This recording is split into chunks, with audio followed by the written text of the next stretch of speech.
Selamat pagi sahabatku dan saudara semua dimanapun Anda berada. Pagi ini kedamaian dan sukacita Tuhan tetap ada bersama-sama dengan kita.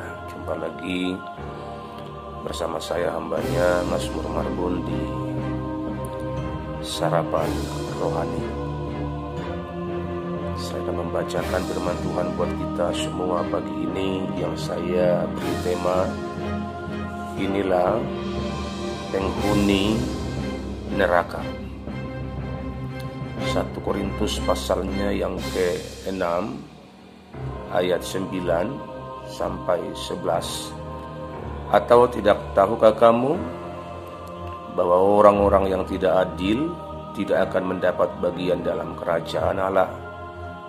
Janganlah sesat, orang cabul, penyembah berhala, orang berzina, banci, orang pemburit, pencuri, orang kikir, pemabuk, pemfitnah, dan penipu tidak akan mendapat bagian dalam kerajaan Allah. Dan beberapa orang di antara kamu demikianlah dahulu. Jadi saudara yang dikasihi Tuhan, inilah penghuni neraka. Siapa dia? Yang pertama dikatakan oleh firman Tuhan, tidak tahukah kamu bahwa orang-orang yang tidak adil.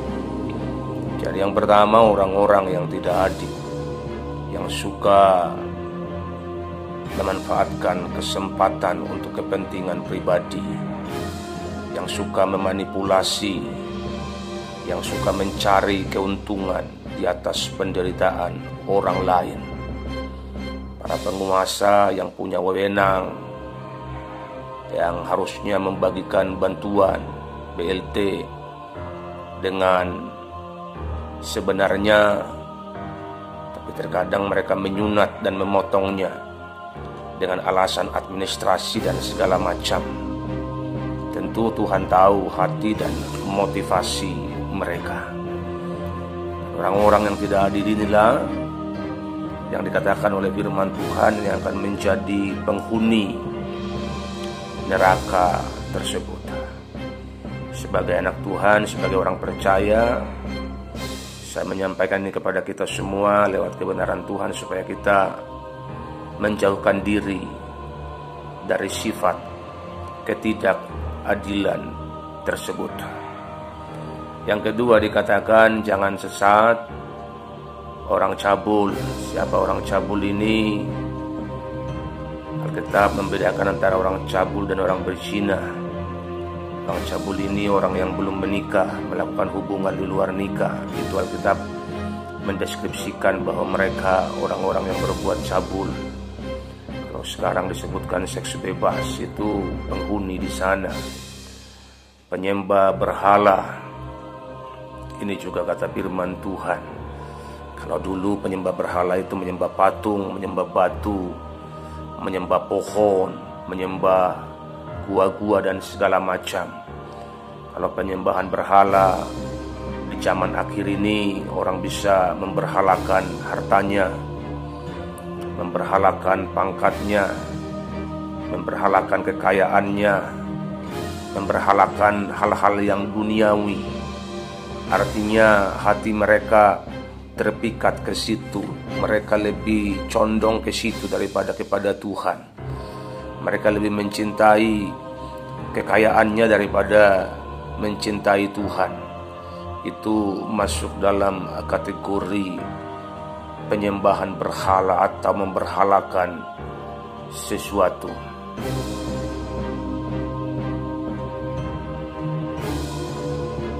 Terus dikatakan orang berzina. Siapa orang berzina itu? Mereka yang sudah berumah tangga, tapi mereka melakukannya dengan yang bukan pasangannya. Alkitab mendeskripsikan bahwa itu orang berzina. Terus ada banci gay, homo. Ini kata firman Tuhan, di sana tempatnya. Orang pemburit. Siapa orang pemburit ini? Kalau bahasa sekarang itu disebut gigolo. ini pun di sana tempatnya. Pencuri, di sana tempatnya. Tidak perlu saya jelaskan seperti apa orang yang mencuri ini. Ketika dia mengambil yang bukan haknya, tentu itu disebut pencuri. Orang kikir, orang pelit, yang tidak mau berbagi, yang egois, yang selalu memikirkan dirinya. Bahkan orang kikir seperti ini kasih persembahan pun kepada Tuhan, dia kikirnya setengah mati. Dia akan kasih persembahan yang paling kecil. Terus pemabuk yang suka nongkrong tiap malam di kedai, ini juga di sana tempatnya, kata firman Tuhan. Pemfitnah, orang yang suka menggosipi orang lain, apalagi memberitakan tentang orang lain sesuatu yang tidak benar, tapi dia sampaikan berita itu. Dia menjadi penyambung lidah, penyambung berita dusta. Itu pemfitnah. Dan penipu. Menipu ini masuk dua kategori, saudara. Menipu manusia, menipu Tuhan. Saudara tahu seperti apa konsep menipu Tuhan? Ada dalam kitab Maliaki pasal 3. Kamu menipu aku, kata Tuhan. Dan kalau bicara tentang menipu manusia, saya pikir tidak perlu dijelaskan, saudara mengerti apa artinya penipu. Tidak akan mendapat bagian di dalam kerajaan Allah. Jadi Alkitab yang mengatakannya demikian. Jadi tugas kita sebagai gereja Tuhan, kalau kita tidak mau di sana, jangan sifat ini ada pada kita. Kita harus usir jauh-jauh. Kita harus singkirkan jauh-jauh sifat-sifat ini dari hidup kita, dari hati kita, supaya kita jangan ada di sana. Ayat 11, dan beberapa orang di antara kamu demikianlah dahulu. Kalau dahulu dia demikian, sekarang dia bertobat, pintu rahmat Tuhan masih terbuka, anugerah terbuka untuk keselamatan.